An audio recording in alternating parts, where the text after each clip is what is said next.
तो फिनलैंड अब से चंद घंटों बाद आधिकारिक रूप से नाटो का मेंबर होगा। इसका मतलब है कि चंद घंटों बाद रूस की सीमा पर नाटो फोर्स की तैनाती होगी।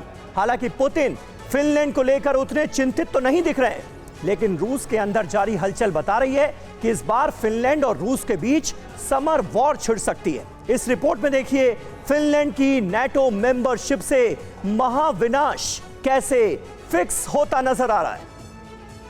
दुनिया के विनाश की शुरुआत होने का नया केंद्र फिनलैंड।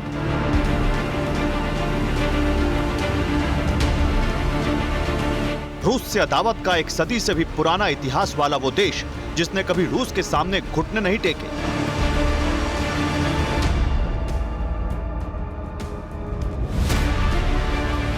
बल्कि इस देश का नेतृत्व करने वालों ने हमेशा रूस से मुकाबला करने के लिए अपने देश को मजबूत बनाया।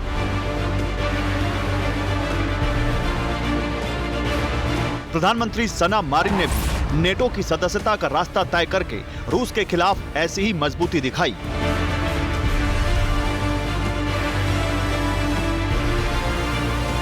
लेकिन इस बार रूस के खिलाफ उठाए गए इस कदम से महाविनाश फिक्स हो गया।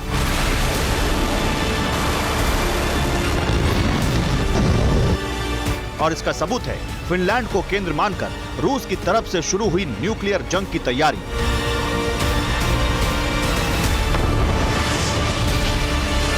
आखिर किसने किया रूस की न्यूक्लियर जंग की तैयारी का खुलासा और क्या होगा फिनलैंड को लेकर रूस का अगला कदम, इसे विस्तार से देखिए।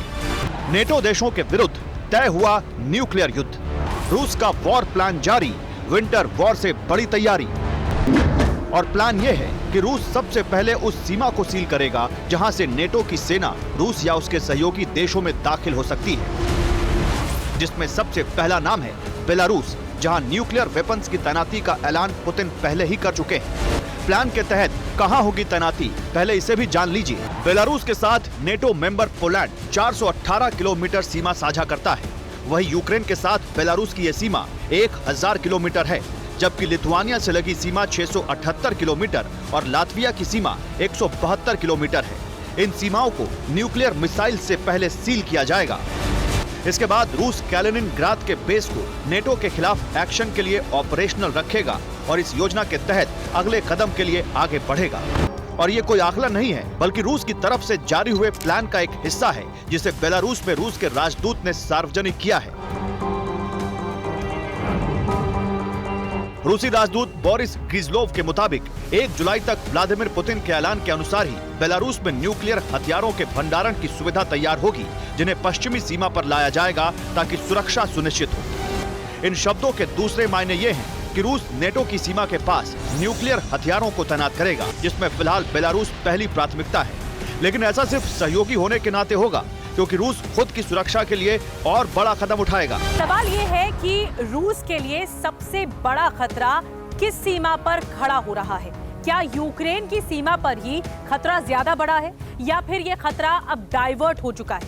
इसका जवाब रूस के न्यूक्लियर तैनाती के प्रोग्राम से मिलता है।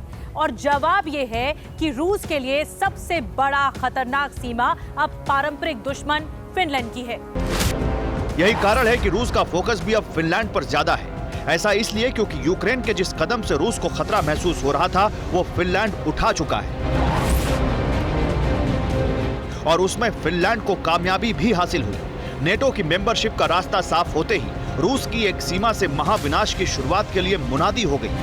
रूस से फिनलैंड 1340 किलोमीटर सीमा साझा करता है और अब इस सीमा पर एक तरफ न्यूक्लियर हथियार तैनात होंगे तो दूसरी तरफ नेटो की सेना रूस के खिलाफ खड़ी दिखेगी।